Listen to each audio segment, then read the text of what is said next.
with all three classes discussed. Join if you haven't. Take your pick and enjoy as you suffer in your permanent home. Or something like that. You, get over here. I'm forcing you to listen to my ingenious and totally original idea about the survivalists, so stop resisting. Thank you. Yeah, you know the stand around and do nothing class? I heavily disagree with that. Why? Because they're only survivalists in name. The survivalist title is given to only a special few survivors. Noob, 007 and 7, and Veronica.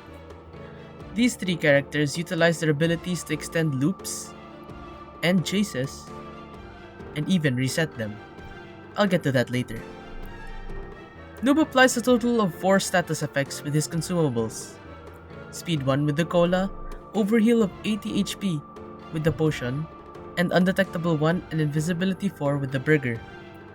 These 3 can prolong chases only if timed well, because they all have a consumption time of 1.5 seconds to 2.5 seconds. Now I want you to remember that Slate Skin's consumption time, it's very important for later. N7 uses his cool GUI to teleport to both the furthest killer or survivor spawns and to clone himself as a distraction. During chases, clone body blocking is a viable option for killers that aren't Slasher and Sixer. Specifically those two because they have active hitboxes. This can reset a chase on the move, especially with its low cooldown. Make sure to remember its move too, it's very useful for later. V vandalizes walls and uses her skateboard to trick on them, granting a speed boost and regaining 4 stamina per trick. Her 3 modes make her a jack of all trades: phase for distance, bumper for support, and mobile for control. She's kinda weird. I don't have any notable things to say about her, so let's move on. Usually, you'd play these characters by hiding in a corner and using their abilities when you get chased. It's literally what the wiki says too. But people playing this game aren't stupid. The invisibility granted by Noob's Burger and N7's clone isn't helpful at all when people can still see your player. Aside from this, it puts you at a huge risk to use your abilities in a chase due to their wind-ups, cooldowns, and drawbacks. V has severe problems on her own. After update 3.4.0, V was heavily nerfed with an increase in her stamina consumption, with heavy nerf on her phase, and especially the glowing graffiti when she skates. In the current state of the game, with the map changes in effect, it's really noticeable how looping isn't a viable strategy anymore. I get it, I don't blame the developers.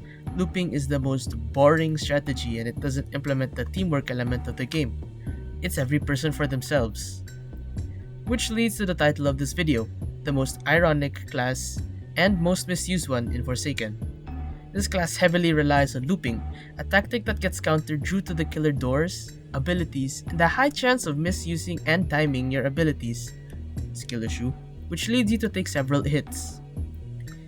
Teamwork is always an option however, but as a survivalist you provide no value to the team after all 5 generators have been finished, if you follow the rules. Noob can't body block for too long, N7's clones will die, and V's stamina management is non-existent. But there is a solution to this. Get good! All killers that play this game know not to leave any survivalists for last, given that they have the best mobility, distraction, and invisibility in the game, because it's what they're made to do. They know these characters will result in a loss when you leave them last, so your goal as a survivalist is to taunt, pun heavily intended, the killer and make them chase you while your teammates set up. Create the opportunity for chance to flip coins. Be the reason Builderman can set up his machines, and try to let Taft turn the map into their oyster. So on and so forth. As Noob, jump on people with Slate Skin to tank up to 80 HP with the overheal. Really useful for taunting the killer and letting teammates do their things.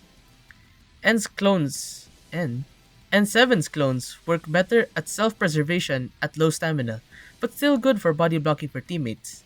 I use cursor mode to guide the clone to my position so it takes the damage instead of me. V is basically a walking tank, if I'm gonna be very real with you. 100% battery is 50 HP when you convert it. Do the math, and she has at least 150 HP with 1 battery. She can recharge it while the killer chases people by phasing or knocking the killer back. Even if you don't help, she gets more battery by checking 3 times in a row, which isn't even that hard. Forget the idle gameplay, forget what you've learned before, the survivalists are the bumpers for damage. They will be the make or break decisions in the early game. That is the role given to you. What more will you be other than the fat that slows the killer down when pursuing their subjects? You will be forced to jump into action. Otherwise, Forsaken's most stressful event, Last Man Standing. You are now alone, left to fend for yourself with nothing but utilities. Consume that burger. Make sure you saved up medkits and colas to outrun the killer because your colas will only take you so far. After that, you'll rely on looping the killer until Slate Skin and Burger can give you an opportunity to hide and regain stamina.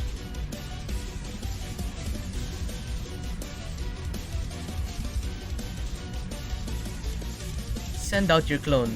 Hide as fast as possible. N7's entire kit revolves around map-wide traversal and constant distraction and confusion. Use your clone as a shield. What else could it be used for anyways? Let it tank a few hits that could prove to be lethal and dominate the endgame.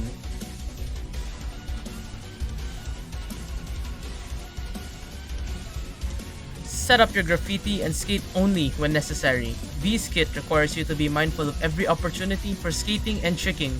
Every bounce, every percent of battery counts. Heal when you are hit and not before last one standing. You are the last member of the Survivor Squad.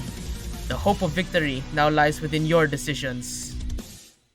Well, so much for that. If everything was way too long for your tastes, Noob is a support and survivalist with Slate Skin as his main way of defense against killers. N7 is a support, survivalist, and sentinel who can body block and stun the killer with their clone kill animation. V is a support and survivalist with her insane HP, battery recovery, and holy moly, what is that buff charge? All in all, are the survivalists the most ironic and misused class in Forsaken? By all means, most definitely, if you're playing them as intended. If you've ever watched my first video about Forsaken, the line, "Your survivalists are battle ready for getting absolutely anywhere but near the killer," is heavily flawed. Goodness, that felt so long ago. They must be the primary reason why the supports and sentinels are in their best condition to help the survivalists in their loop, whether through stuns or distant protection. They can take up so much of the killer's time that even if they do die, they can shave off at least a minute and a half from what the killer has left. But even then, the survivalists can't live permanently. Even with their abilities, they are doomed to die.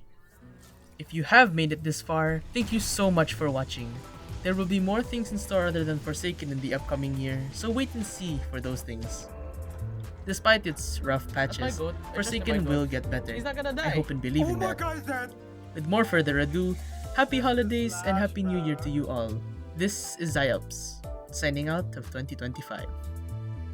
I will hopefully make an edit out of a song I found, so that's probably the first video of 2026. Alright, for real now. See ya guys and enjoy the rest of your day.